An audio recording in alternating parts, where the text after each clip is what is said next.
I suppose. I don't think I'm alone in that, but that's the No, first thing that came to mind.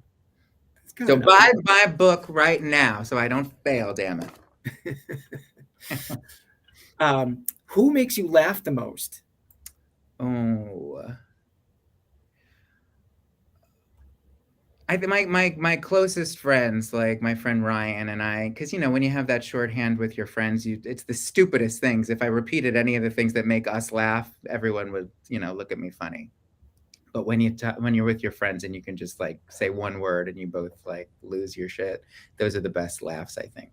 Yeah, with a certain lilt or a certain intonation when you say the word, and it communicates. One word, or I can even text the word, and we're both in hysterics all day. So That's no, a nothing great highbrow. thing to have with people. What is the one thing you need in your fridge at all times? Almond milk. Yes, a vanilla almond milk. Blue Arrow, is that what it's called? I'm very Blue, particular about the brand. Blue Diamond. Blue Diamond, thank you. Yeah. Blue Diamond Phillips. Love his work. What is your favorite school subject? Girl.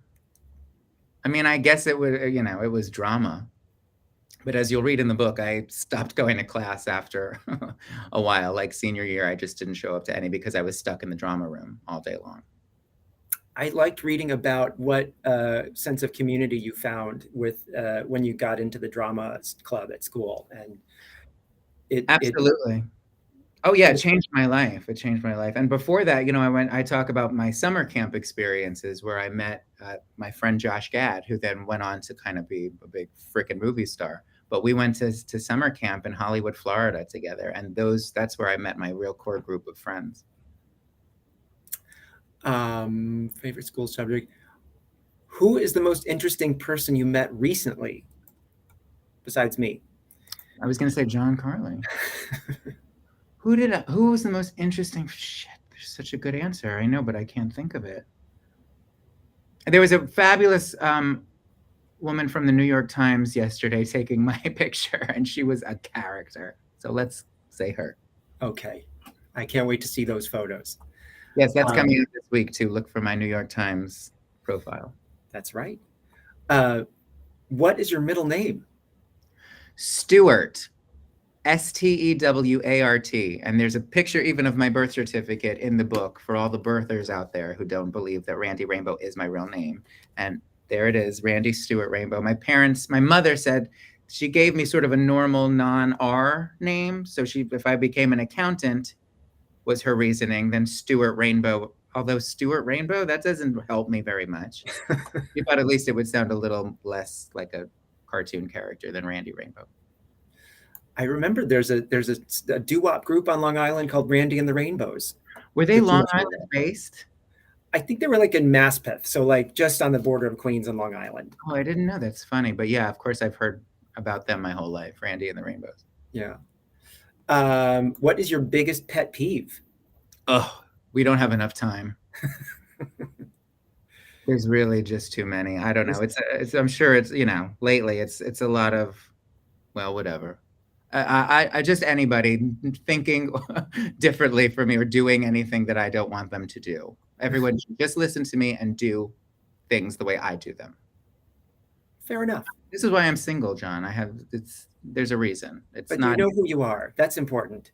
I guess so. I'm very difficult though. What is your favorite hobby?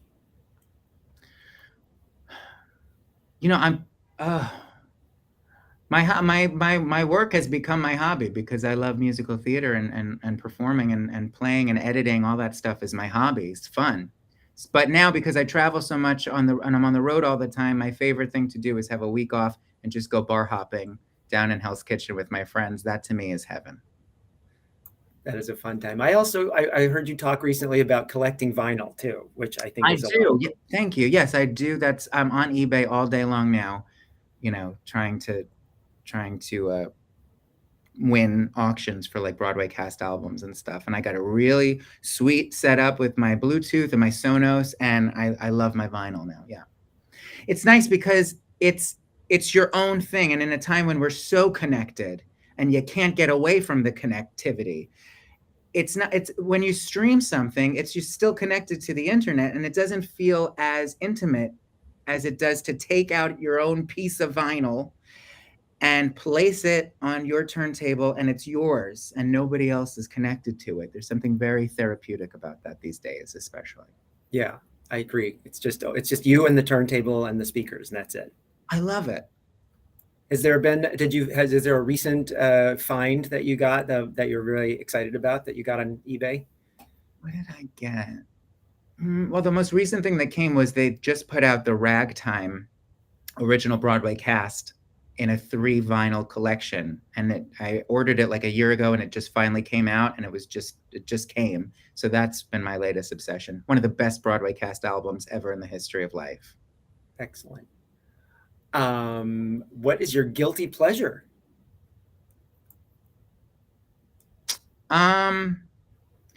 It's boring. I guess like reality TV. I had never watched an episode of The Kardashians, and then I said to myself, as I guess I, as a punishment to myself because I did something wrong, I said I'm going to force myself to watch a few seasons, and then I just started watching every episode, and I've watched now subsequently every season, and I like it. Shit.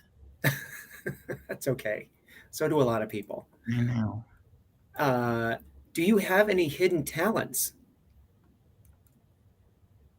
Well, I feel like you put everything on display. Well, not everything, John, please. How much are they paying for this? I don't want to give away everything. And I can't think of anything. All my talents are, yes, they're there for you to enjoy. If I have any, you've seen them. We do enjoy them. What color is your toothbrush?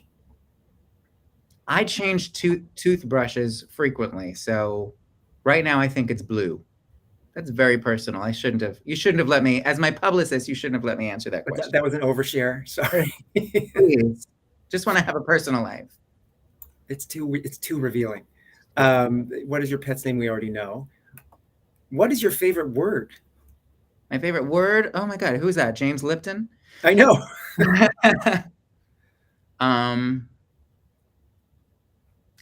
It's probably my favorite curse word.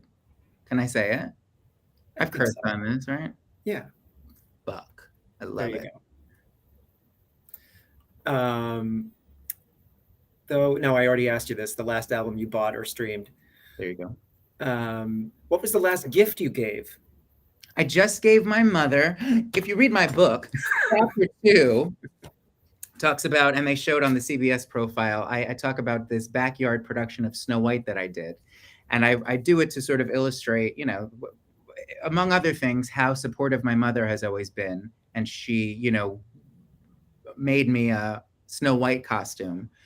So anyway, that's been resonating, that chapter, with people. And it is a testament to my mother's support from the beginning. So my mother just left now. She's visiting because she's going to be at the show here in New York at the Gramercy Theater tomorrow night, moderated by John Berman of CNN. And I gave her from the Disney jewelry collection, they make Snow White's apple. It's a little charm on a necklace. But the apple is made of ruby, which is my birthstone. And it's shaped like a heart. So how perfect is that? Oh, that sounds beautiful. Yeah. A couple more. What cause is dear to your heart? You've supported a lot of nonprofits. Yeah. I try to spread it around and do, support nonprofits and do those fundraisers on YouTube. Recently, I think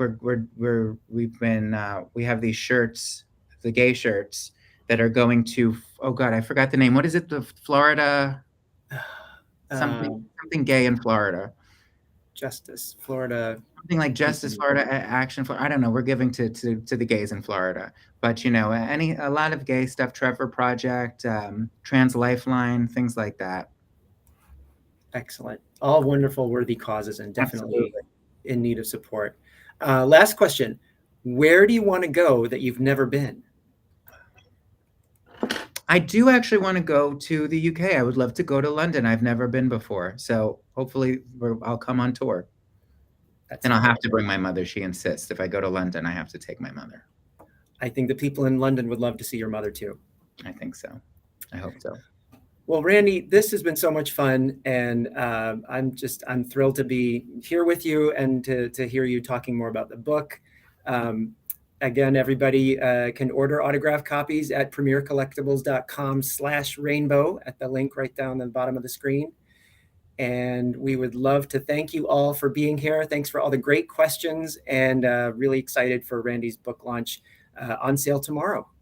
Thank you so much, John, and thank you everyone for coming out. It means so much to me, and I can't wait for you to read the book and post pictures of you with the books and tag me, and I'll retweet. Enjoy. Thanks. Bye, everyone. Bye.